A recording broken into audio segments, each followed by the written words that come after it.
Hello everybody, my name is Benji, and welcome back to another game review. Today we are going to be reviewing Subnautica. Subnautica and Subnautica Below Zero are both going to have their own separate review videos. Below Zero's is going to be made and coming out after the release of 1.0 on May 14th of 2021.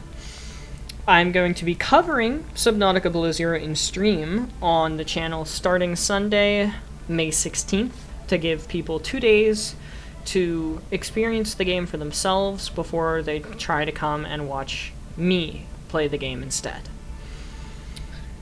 But without further ado, I want to get into Subnautica, because that's the topic of this video. So first, I want to talk about all of the things that Subnautica does well. One of those things is what you can currently hear in your ears. Other than my lovely voice, you can hear the Subnautica original soundtrack. And I think that the soundtrack for this game is amazing. You've got calm, relaxing music in the creep vines, redgrass, and safe shallows, the three quote-unquote safest biomes in the entire game. Other than maybe the mush trees, I guess, are pretty safe, but not as safe as the safe shallows and the kelp forest and the redgrass. All the way to the suspenseful music that you get in the dunes and the crash zone being very intense and on guard, as well as the deep grand reef, the blood kelp being abrasive, the void just having no music, the Lost River and the Lava Zone having curiosity and just suspense in the soundtracks is absolutely amazing. I love the music for this game, because no matter where you are or what you're doing, the music in this game will fit what it is. If you're building your base in the mountain islands like I was, you've got music to accompany it that makes sense to be accompanying it. Whether you're chilling in the safe shallows at the beginning of the game, getting your bearings, getting some basic gear, all that stuff, you've got music to accompany it that makes sense. If you're traveling through the blood kelp like me in the video currently is, going to Life Pod 2, you've got music to fit the suspense and the horror that comes with the blood kelp. It's great in that regard. And then sound design. Every single piece of sound design in this game is flawless. The sounds that each creature makes sounds exactly like a creature of that nature would sound. The peepers clicking, the rabbit rays chirping, the gasopods making a manatee noise, all the way to the Reaper Leviathans roaring at you, and the Ghost Leviathans screaming at you with the souls of the damned. It all fits the scenery that you're going to encounter the creature. It all fits the creature's design. It looks like something that that creature would do. Especially for the Reapers, it looks like something that would roar at you, no kidding. That's all just amazing. So that's everything that I think this game does really, really, really well in terms of music. What else was I going to talk about that this game does well? Progression. You start off with very basic stuff, and then as you go deeper, the stuff that you get becomes better, and the deeper you go, the better you get, which means you can go deeper, which means you get better stuff still, and it's a perfect ratio of just, I'm not very powerful, I'm going deeper, so I'm more powerful. I'm going deeper, so I'm more powerful. I'm going deeper, so I'm more powerful. And it's just that loop over and over and over again of deeper equals better stuff. And I love that. Having this game's progression gateway be depth was so perfect for a game about water. Completely perfect for a game about water. Other RPGs, I guess you could call them, open world games like this, have barriers in the terms of you have to pay to get into this city, or you have to pay to be an adventurer or something along those lines. In this game, the only barrier is depth. And the only way to overcome that is to get better stuff to go deeper. And the more stuff you get, the deeper you can go. And the deeper you go, the more stuff you get, which means you get to go deeper. And it's just that loop I was talking about again. You could go around in circles forever about it. And I loved that part of this game. I did. I honestly did. What else was there good? I'm trying to think here. The controls felt very neutral. Very fitting. I've played this game on controller and keyboard mouse. As you can see right now, I'm playing keyboard mouse, and I've played controller in the past. Playing on controller feels fine because of the swivel of the joysticks. And the altitude controls being the left and rightmost bumpers felt very, very comfortable in that you could still maneuver yourself and look around while changing altitude and changing depth. On PC, it felt very similar as well because you've got spacebar in order to ascend and shift in order to descend, and then WASD are your movement keys, so you can move around and look around with the mouse while still being able to raise yourself and lower yourself, and it felt very, very fluid. In addition to that, being able to look around with a mouse and having the mouse 1, mouse 2 buttons do different things on different equipment made a lot of sense. It was very, very appealing to me. I loved the control system in this game, and I just loved the fact that it was a game about water. I mean, how many games do you have that are survival based that are just underwater? Like, the whole game, pretty much. There's 2 islands, and then the Aurora. That's the only time you're ever going to be out of the water in this game. Unless you build a surface base, but why would you when you've got so much stuff underwater that you could build a base out of? Like the floating islands, or the Lost River, or anything that you could build underwater. Why would you ever try to build on the surface? It would just seem boring to me. Absolutely loved it. And I've also loved the story, the progression of being able to see the different way that all of your crewmates perished was very, very, very interesting. My favorite one being Life Pod 13. Life is a game with which the universe plays with itself. I am done playing as this bundle of flesh. Return me. An absolute raw and powerful line coming out of a video game right before somebody dies. Which is a shame. And then finding the Degassi side lore with the different bases in the Jelly Shroom Cave and the island and the Deep Grand Reef felt very fluid, very immersive. That's the word I'm looking for. It felt very, very immersive. I loved it so much. Now I'm going to talk about some of the things that this game has done poorly on. And those things are memory related. So, creature spawning, creature collision, and environment spawning / texture issues. And these are more apparent on console than they are on PC, but I have noticed them on PC as well, all 3 different things. So first I want to talk about the texture or world spawning issues. So in this game, if you travel fast enough, you will notice that the ground in front of you is spawning at a slower rate than the ground behind you. Or in the red grass textures along the seafloor spawn much slower than you're approaching them. So it looks like just a red painted flat sheet rather than actual bits of red grass on a mountainous seafloor. And that's much, much more apparent on console because of the console's processing speed compared to an average gaming computer's processing speed.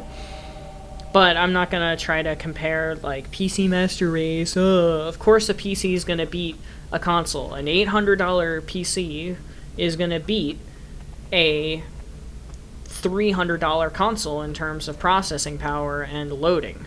That's just economics. That's just how that goes.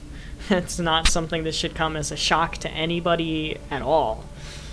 In addition to that, we have the creature spawning. So every now and then you will notice while running around that there's supposed to be a certain enemy with you wherever you are, but there's not.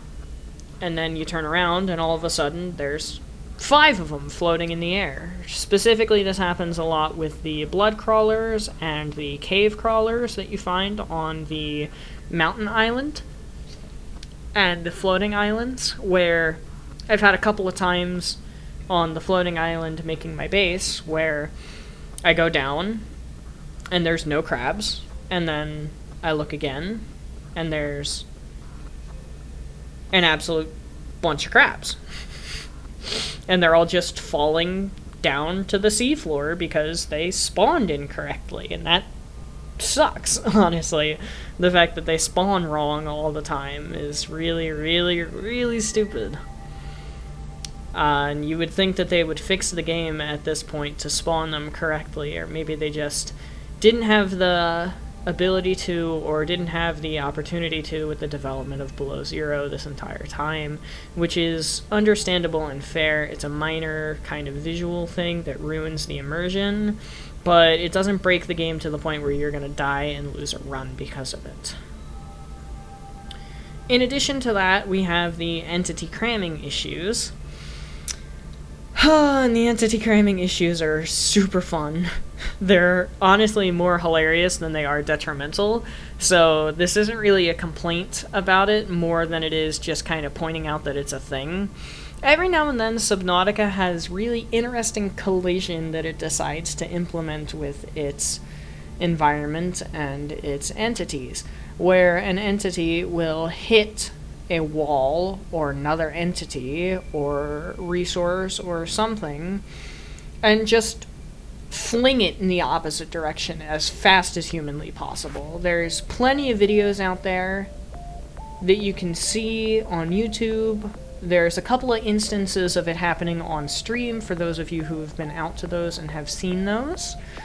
If you haven't been out to those, I have a stream schedule up on the channel that you can go see. It's Tuesday, Wednesday, Thursday, Saturday. Let's see. And you can just go find these instances. That's loud. Hang on, y'all. I am so sorry. You can go and find these instances on YouTube and just see crabs getting flown in the opposite direction, flung in the opposite direction, rabbit rays flung in the opposite direction, peepers, bone sharks. I've seen it happen to a squid shark once. I've seen it happen to ant eels before. They just kind of are floating around and then all of a sudden they hit something, according to Subnautica's engine, and just go flying in the opposite direction at Mach 10. It's ridiculous, honestly, but it is so funny to watch. It just breaks the immersion more than it does anything else. I can't really think of any other negatives to say about this game, other than maybe the fact that you can't... Yeah, see, there we go. There you go. That's a perfect example of the entity cramming and deciding to fling that crab up into the air at Mach 10. Why did it do that? I have no idea. I'm just drilling. I drill the crab for a second, and then whoosh, there it goes. Why did it do that? I have no idea. But it did it, and it's done it many, many other times with other creatures. So funny. And it breaks the immersion. It ruins the immersion. You're like, man, that wouldn't really happen in real life. All I did was kind of like touch it. I didn't really actually fling it. But it flung itself. And it just kind of happens. Just kind of happens a lot. But the back to what I was saying, the other negative, the fact that you can't really be offensive in this game. There is no way to be offensive in this game. Everything is defensive. Shields, something that can stun the creature to give you time to escape and run away. Speed upgrades in order to get away faster. Armor upgrades in order to take less damage. There's not really any sort of gun that you can shoot, or any sort of high damage weaponry that you can kill leviathans with, or other creatures with. The most that you have is the knife and the prawn suit arms, and then I guess you have the torpedoes, but they don't really do much other than just slow down whatever's attacking you. They don't do that much in terms of damage. Unless that has somehow recently changed and I am unaware of said change. But as far as I'm aware, we cannot be offensive more than just with the survival knife and the prawn suit arms. Now, I agree with the devs' decision to make it this way. I feel like it would be a lot more fun to do a violent playthrough and actually go hunting for Reaper Leviathans and Ghost Leviathans and hang them as if they were trophies on my sea base wall, or on my sea base wall. But at the same time, I understand why the devs decided to not do that. The devs did not want that in the game for the specific reason of making you afraid. The devs didn't want you to feel powerful in the face of a Leviathan. They wanted you to feel scared. They wanted you to feel trapped. They wanted you to feel as if you were powerless. They wanted you to feel like a survivor rather than a aggressor or an invader of some kind. And they did that perfectly by taking away your ability to hunt Leviathans. Also, apparently now... There we go.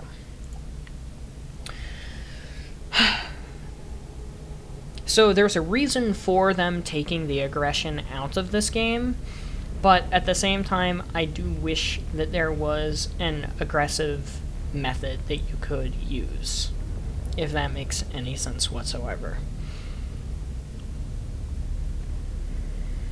But in terms of everything else, this game is amazing. Other than the couple of negatives that I just brought up, that's about it. And everything else is positive, so honestly, I'm really happy with the state of the game. I've got to give it a, I don't know, 8.5 out of 10. Not really a 9 out of 10, just because of the fact that I don't really feel like the goods outweigh the bads enough to give it a 9, but the bads don't overshadow the goods so much to only give it an 8. So I'm going to go on ahead and have to say an 8.5 out of 10 for Subnautica.